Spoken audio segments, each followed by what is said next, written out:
So at that time, if you remember, so we're talking about the 1979, early 80s bit when the government really started this push for speak Mandarin. Yeah. So did you have any views about that at that time? Well, it's just another campaign. Right.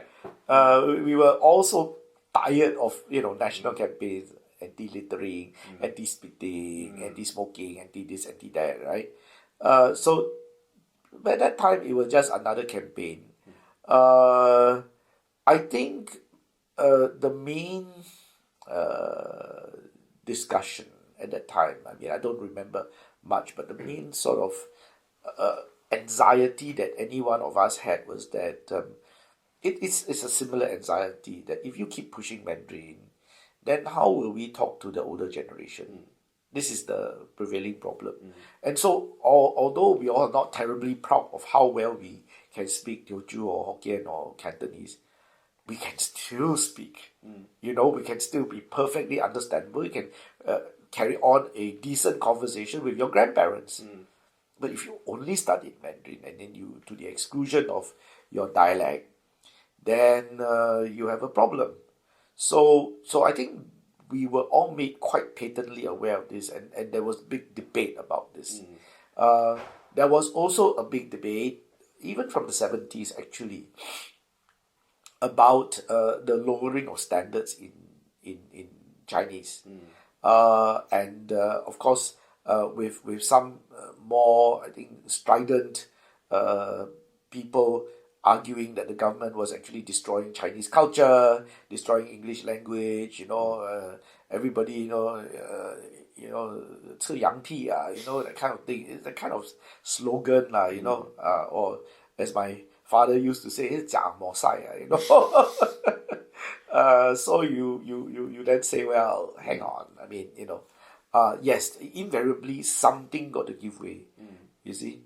But maybe, I don't know, maybe coming from my background, we were a little more detached from this. Right. Because we never felt we owned the Chinese language because we grew up speaking in English. Right? I didn't feel, okay, you want me to speak more Mandarin, okay, I speak more Mandarin. It's not neither here nor there. I didn't feel that if you made me do more of one, I would do less of another one, you see.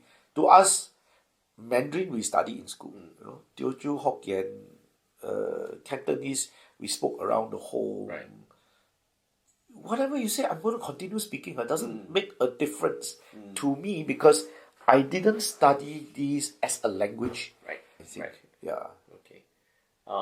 So there are some people who, especially people of the literati class, who often write into newspapers, Chinese newspapers in Singapore today, to lament, falling Mandarin standards, eradication of Chinese dialects in Singapore and so on. And they often lay the blame on, say, the government. So what's your view on that? I think that is a bit of an elitist view. In the same way, I lament the quality of English of my students. Right? I'm saying, look, the English is not as good as the students I had 20 years ago. Right? Maybe, I don't know, they don't read enough. Maybe, the vocabulary is much more limited. I can lament this because I'm teaching at a university and I expect you at a university level to be able to do certain things, right? And in that way, that's why I say it's a bit of an elitist view. But if I'm not teaching in university, what do I care? You can understand me, I can understand you. That's all that matters.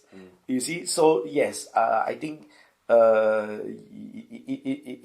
you must look at that group that is that is lamenting this. Even when there were that many students studying in Chinese schools, do you think they were able to do all these things? No.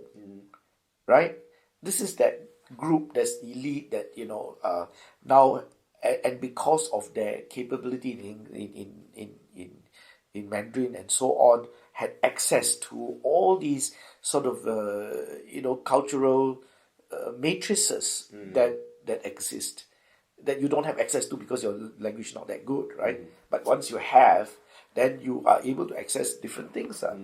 So in a way, I would say yes, it's a little bit also primeval, I think, because I mean, you look at us, we are Chinese.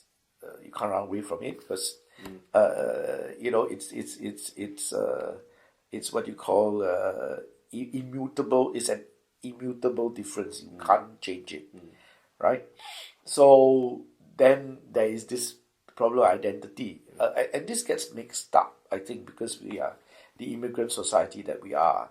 We're not comfortable with saying that I'm a Singaporean because people don't understand this. That's a nationality thing, and that's very new. You go out there, you go overseas, people see you as a Chinese, right? And then you then have to have this defense. Oh, yeah, I'm Chinese, but I'm not. I'm not Chinese from China. No, I'm Chinese from Singapore, and then you make these kinds of distinctions, right? And I'm also not Chinese from Hong Kong, and so on and so forth. And to most people, right, they don't understand this, right? So therefore, it's very primeval. But that okay, I'm Chinese. I look like Chinese. I better speak Chinese. But that in itself is a contested concept, right? What do you mean by speaking Chinese? I mean, the reason why the majority of Chinese speak Mandarin today is, well, Cantonese lost the vote. And Cantonese harder. Cantonese got 7 or 9 tones or whatever it is, much harder than Mandarin, right? So that's how it is, lah. And I think that's where the lamentation is. And, it just gets conflated with a few things. Conflated with shutting down Nanta, right? Conflated with the discrimination that the Chinese educated suffered, under the British, and then subsequently also under the PAP government and so on.